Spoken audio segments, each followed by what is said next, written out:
Perfect. So thank you so much for inviting me, and I'm really glad we met last week. It's super exciting.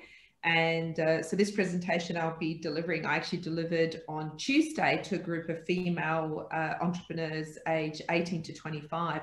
So I've altered the presentation a little bit to make it a bit more fun, assuming we've got an audience with a broader age range, like younger students. Is that right? I can't tell you how old they are because on YouTube, there's just people, the ones that are logged in just show as a number. Okay, no worries. Oh, so, you mean in general? I'm sorry, I'm thinking about the people that are sitting here right now. In general, yes, I think it's a very broad age range. Probably we go K through 16, but I'm betting mostly it's going to be that middle school to high school age. Right. Awesome. Good, because I put some fun pictures in there. So, so my background is I'm actually studying computer science, and I like to know why things work, how things work. It took me a long time to realize I'm smart, and being smart every day is really good. So not just for your job or what you do, it's to solve problems. So example, our door got stuck yesterday, and how do you fix it? Well, you undo the hinges, you lift it out of the hinges, and you plane off the base, and you put it back on. You can do it yourself if you've got the tools and you understand. Obviously do it safely, but it's nice to solve problems, not just as a career, but every day. It's great. So once I realized that, I wanted to help build self-esteem and a bit of strength and resiliency in students so they stay in STEM and enjoy it, and ultimately contribute to solve problems for the world. And yeah, so that's what I do. So I love what I do, and I work with a broad range of students, mainly high school girls and now high school boys, to keep them in STEM, running STEM Sister. So I've got a few pictures on that, but then really diving into the content. So yeah, that's me. Awesome. Do you want me to share my screen, or can you share it so I can share it? Yeah. You can share it. Excellent. I shall share my screen. All right. Beautiful. Looking forward to this. Thank you. Yeah, so I'm going to share, not that one. That's actually what I had ready to copy everything. Okay, there we go. I took that photo. Can you see that? Oh, that's beautiful. Yeah, I took that photo from the hotel window. It was on our bucket list. I'm a big believer. If you want something, you got to write it down and make it happen. So I was on our bucket list to spend a couple of weeks in Europe skiing, and that was February, just before the world went into lockdown. So nice. Yeah, it's there as an anchor. We're going to be back. So okie dokie, let's hit the ground running. This is me, a bit of a splashback about me. So my cultural background's Polish, and the bottom right-hand side is my mum. She's actually 90. She's been a really big influence on me. She basically said, go to high school, go to uni, get your papers and live your life the way you want to. Very, very strong woman. And she's still around today. God bless, she's doing really well. And that's my family, my daughter. Our daughter's a doctor and our son's an entrepreneur, and they're so much taller than me, obviously because of the gene pool with hubby there. It's a photo I took there with the snow, which I actually helped someone clear their house of snow, which was really tiring because in Australia, it's winter now, it's about 12 degrees, but it gets as hot as 45 degrees, which I think in your terms is about 110, 120. So we get hot, we don't get this cold, but it was beautiful.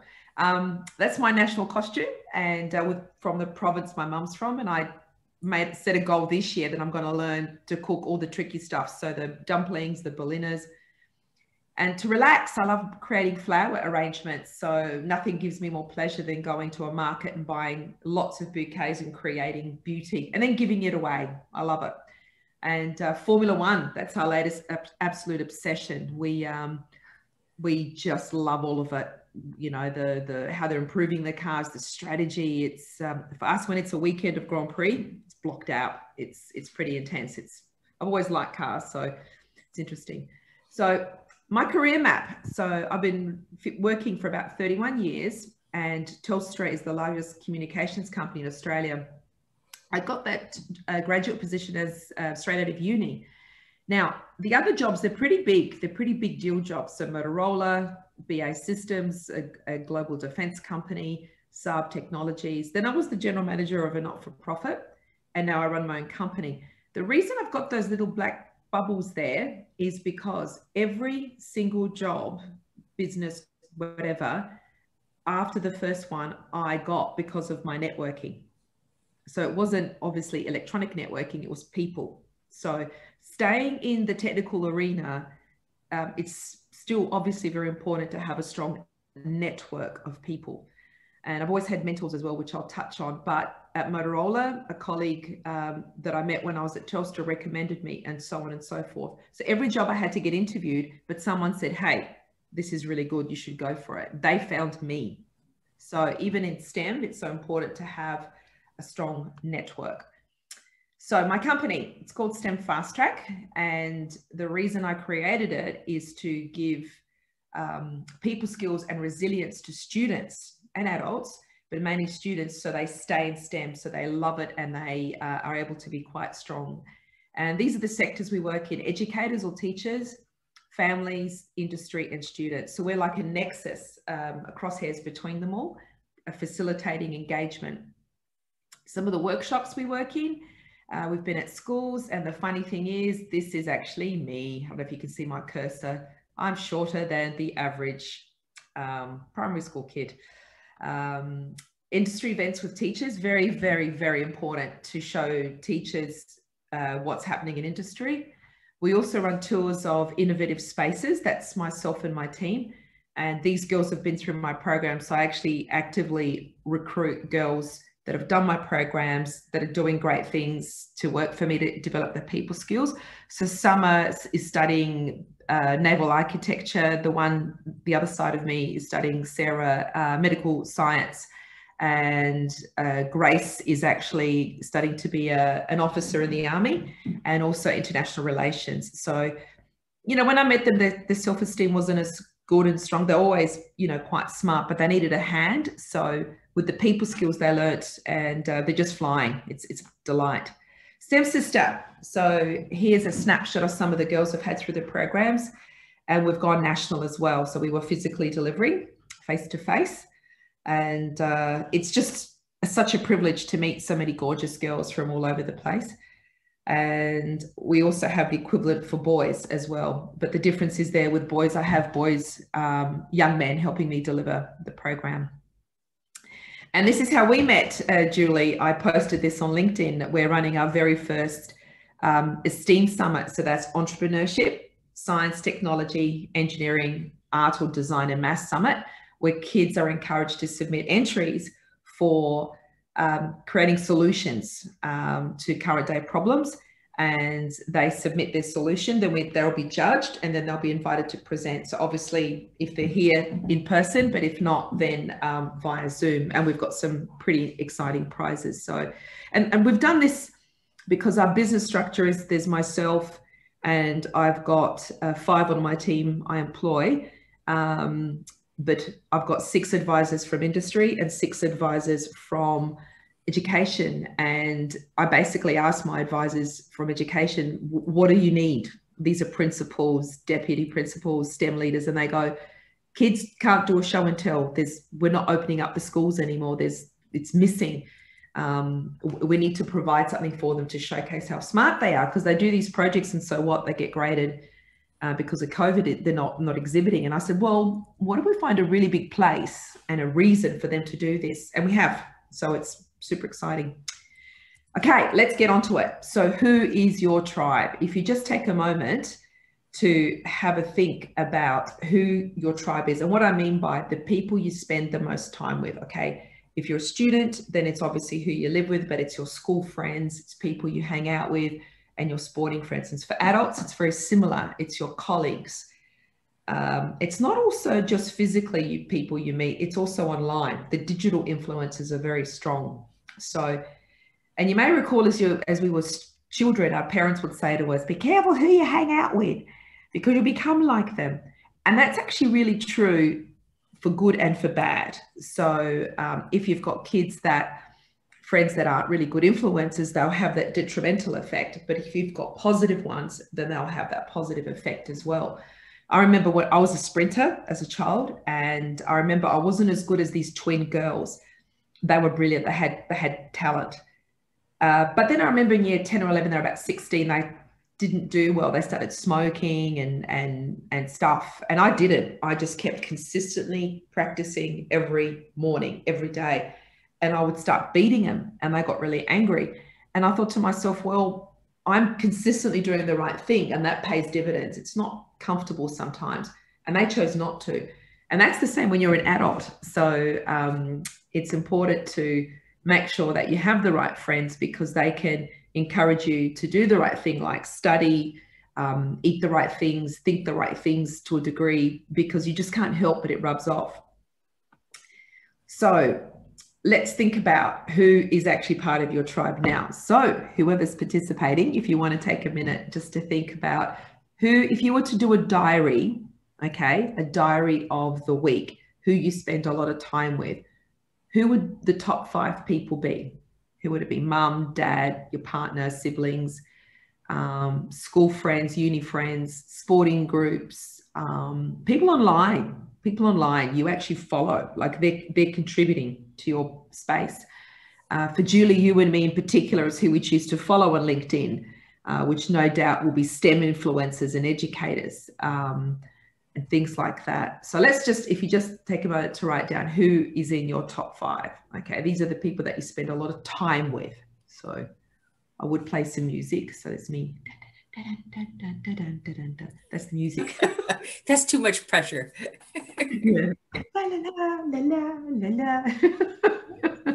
Teresa, forget about the office people. I mean, we spend the most of our time in our office. I mean, that's what the top stuff would be. Yeah, exactly. And they can have quite an... Yeah, exactly. Okay, so let's now craft who we want, okay? This is a bit hard. This can be a bit hard. So who do you want in your tribe, okay? And now this is the problem we have, because sometimes you think, oh God, I'd love to have a person like that who is clearly doing well or got their life sorted or this, but you're afraid to ask them or approach them. Do it. I do this all the time, and it's how you do it. So I would say, and I think one of my mentors told me once that you can like someone for what they're good at in one area, but they may not be good in other areas. Like my very first business mentor, she was amazing. She was a leader. Like I remember I was at Telstra and there was a major problem with one of the big systems. And she came in, did an assessment, tasked everyone, delegated, said she'll check back in 5 hours because the customer's waiting. And she was firm, nice, but she handled it. Yeah. And I thought, wow, I just want to be like her, you know. But at home, things weren't going well at all. So she was, one part of it was good. So I learned to take that part of her and learn from her and emulate her. But in other parts, I needed another stronger role model. So that's the only thing I'll say there. But find people you like. So I, even if they're younger, older, different to you. So the girls that I mentor, they are so good at certain things. For example, problem solving with technology, connecting all the devices and streamlining. They're brilliant. So I go to them. And I need people like that influence me from that perspective. So who do we want? So people that we play sport. Common interests are very powerful. So tennis, skateboarding, any type of sport, just walking, having fun. So I've got a neighbor 3 streets over.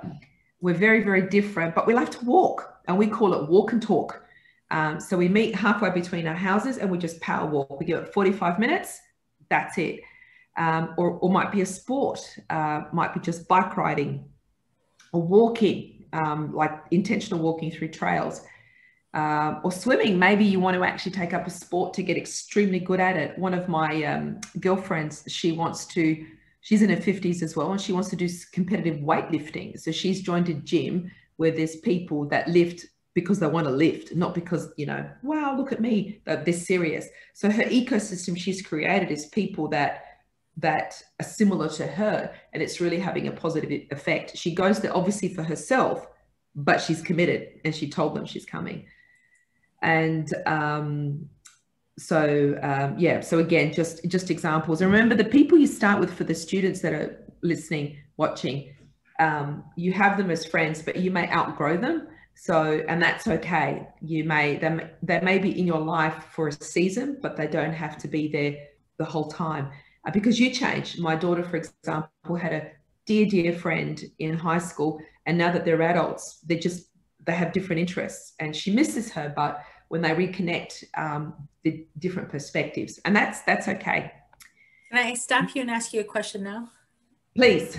I just wonder if it's, my experience might not be typical experience. I don't know, but it seems to me that we pick those 5 people for very different reasons at different ages. Yeah. Do you find that that's to be, I mean, I might have assessed people, their value differently when I was much younger than I do now. And now I'm kind of cut to the chase, and it's like, yeah, no, that person doesn't need to be in my hemisphere anywhere. Yes, that's right, because you've learnt to evaluate. So input, process, output, not the best, looked okay, not good, goodbye, in your mind, but you handle it. But when we're children, we don't necessarily know that. We feel it, but we may not be able to articulate it. So you're right, you're correct. And then that's why, politely put, they're there for a season, and then you need, I believe, other people to contribute to their life as well. It's an exchange. And but yeah, you're right, it's different. They should be different, I believe. So, and cooking, common interest, cooking healthy things. I've got a food coach. She's one of the girls I used to mentor. She's a cloud engineer, and now she's a nutritionist as well. So, but we send each other photos of our food, and it's very encouraging, very encouraging. Gardening, it's another thing. Or if you've got a business idea, this is, I really want to focus on. It's students now, 40% of the kids that we work with have an idea. And if you're not business minded, other people don't get you. They'll look at you like you're a bit nuts. And it's important to be part of a group where they understand your ideas might be wacky, might be out there, but have people to help you foster those ideas. And this is really important if you're an entrepreneur or a budding entrepreneur, because it can be a difficult road, and you need people on your side to support you. If you're a maths geek, you love maths. 2 girls on my course a couple of years ago, they just connected, and they had a common love of maths, diverse backgrounds, everything was so polar opposites, but they loved maths. They never found someone else that just loved sitting and doing maths for the pure fun of it, and that's great. It's a common interest. Or AI, like this would have been me to pull the thing apart. I've actually pulled apart the goggles. A colleague of mine works in a company in Adelaide, and they do that. They actually create certain chips, and I needed to know why. I played with the AI. I was in the game, and then I said, right, show me. So we did. We pulled them apart. Fascinating. And it's another level of bonding and connection you have with people. It's exhilarating to have these conversations that are technical. So here's some suggestions on who to block from your inputs. I'll be very intentional. So I've called this who you let in your head. Social media, your phone. We're on that device so often, so much. I recommend a monthly cleanup. Things will creep into your Instagram, your Snapchat, all those things that may not be serving you. So clean it up. Advertising, it's still very prevalent out there, and it's more subliminal. So just be aware. And I recommend spend some time just thinking about the stuff you want without being influenced by it. Music as well. I actually use music in a positive sense. So, for example, when I'm about to develop a program, I listen to something. When I cook, especially my Indian butter chicken, Rogan Josh, I put on Bollywood music. If I cook my Polish music, I listen to 80s Polish folk music. It's terrible, but also your mood, you can adjust it. But please be aware also some music can be detrimental as well. And this is a picture obviously of a lift. And the point of this slide is to make sure the people in your group or the inputs lift you, okay? Not crabs in buckets. Some of you may have heard of this story. There's a bunch of crabs in the bucket, and one crab thought, I'm going to see what's outside. I want a bit more, maybe it's nice outside. And the other crabs go, no, you're one of us. You're staying with us in the bucket where you belong. And he kept trying to get out the bucket, but the other crabs pulled him into the bucket consistently. So this to me is, we may have people, in particular, Julie, you grew up with as friends, which don't want you to change or be better or grow up or be different. And they fear that. So they pull you back down, pull you back in. And that can be really detrimental and really frightening. So get out the bucket and create your new bucket, or no bucket, but have new crabs. So it's very, very important. Whenever I have that feeling, this isn't right, like you mentioned, Julie, I don't like these people, I choose not to have them in my life. I can see them as a crab. And it's not nice to call them that, of course, you can think it, but I always see this image. It's very, very powerful for me.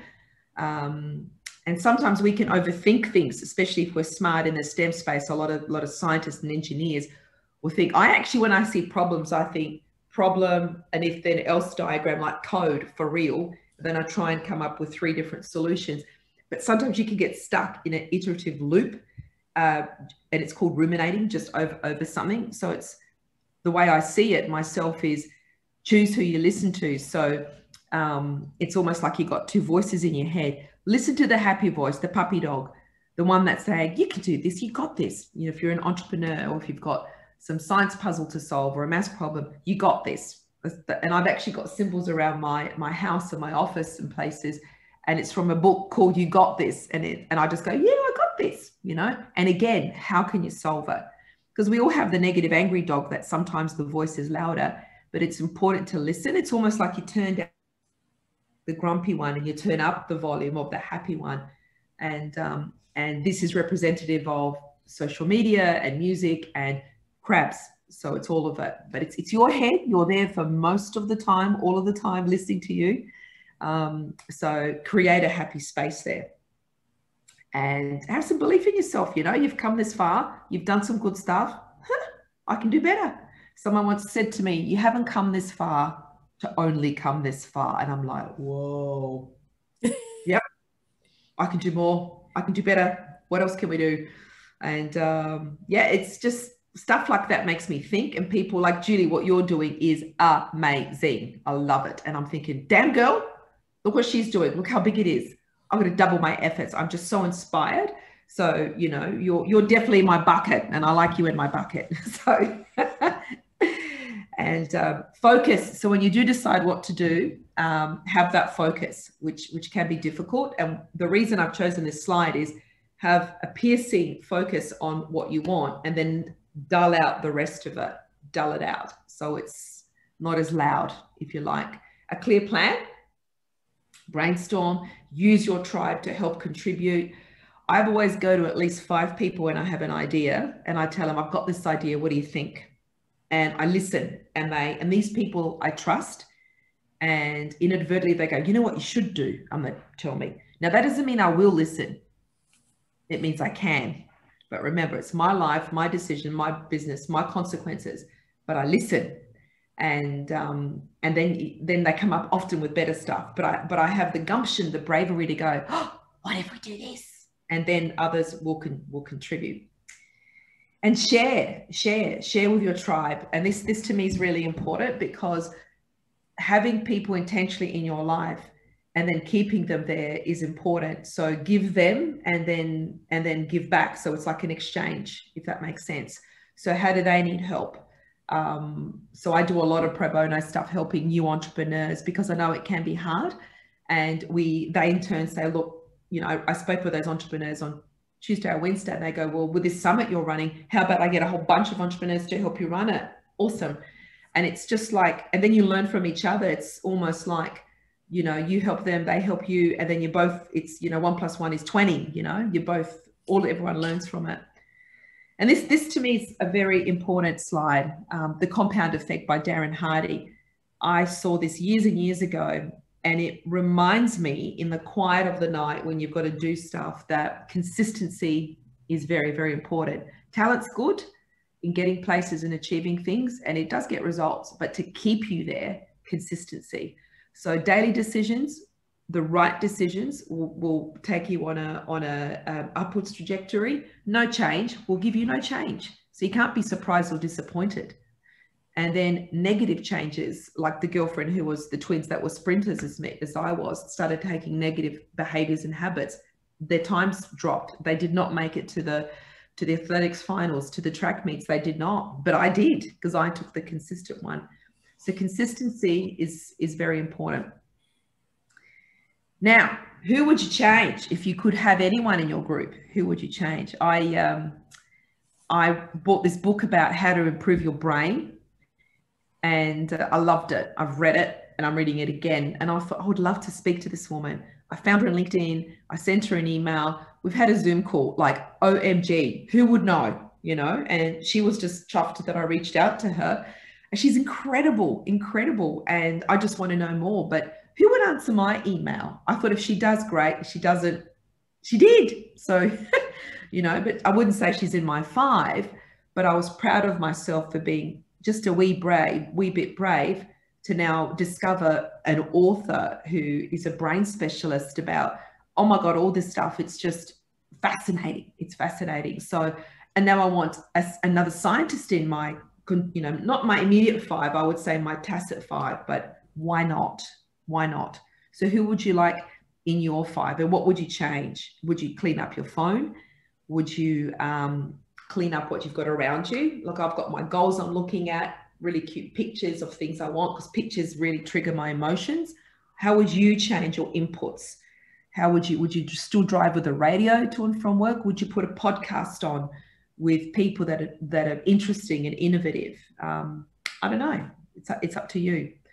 So this is where you can craft your 5. So, you know, have a look, do a bit of an inventory of who is in your 5 and who would you decommission, for want of a better word, or trim like a grapevine, I guess, and add to your tribe.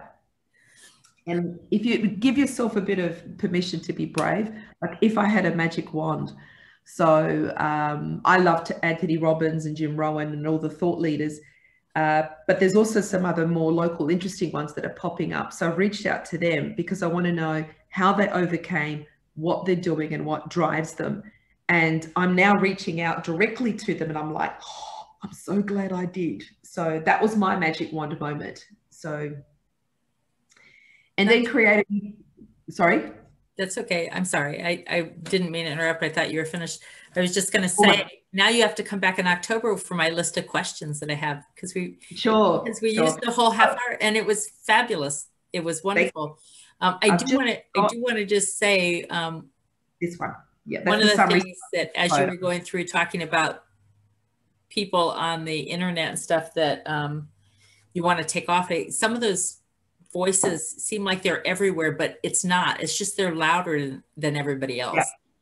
And as soon as you start to realize it's not everyone saying it, it's one really loud person saying it that people think everyone's talking about it.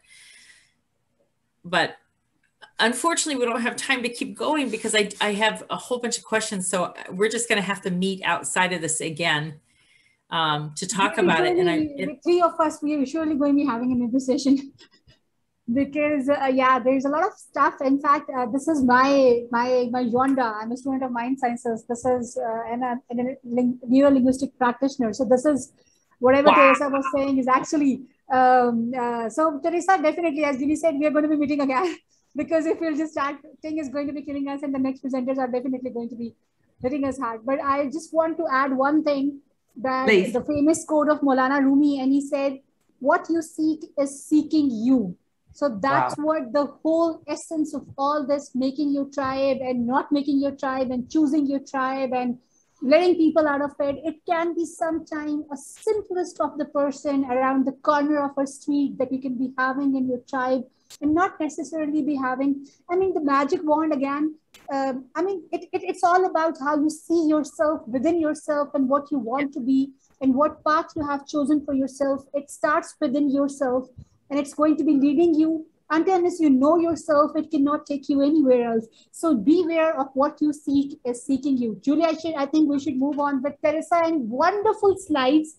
I really enjoyed the presentation because it was refreshing and it was kind of me, because I understand that every slide that you have used, every image that you have chosen, it took you a lot of time to use that. I mean, it was all intentional. It was not something that's just choosing and dropping, because sometimes when I'm making my presentations, it took me like a day completely spend on one slide because I'm not finding the correct picture. So well done on that, and good job, Teresa. I wish you the best of luck. Thank you. Thank you. And I'm writing my email over here, and we can always connect whenever you wish to. Right. Okay. Thank you. Yeah. You're thank welcome. you. And that's my and Ms. Khan, we're getting her involved in the inventfuture.global group as well. So you'll be seeing more of her, whether she likes it or not. It would be my honor. It would be my honor, honestly. Thank you. I do want to say that as nice as those words you said about me and this whole thing that we're doing, I mean, I feel that same way about every single person who's involved in this. So it is, what I'm putting out is coming back to me and vice versa. And I really, really appreciate it. And you know, I can't have a top 5. I have to have about a top 200, I think now. Sorry. Yeah. Because there's so many people so many positive influences now.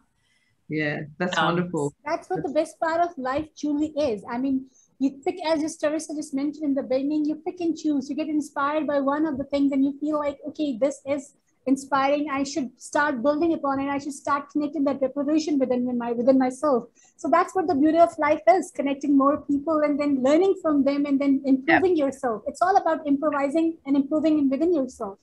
Yeah, love it. Love it. Love it. Love it. Thank you. Take care. Bye, Teresa. Thank you so very much for sharing this lovely conversation.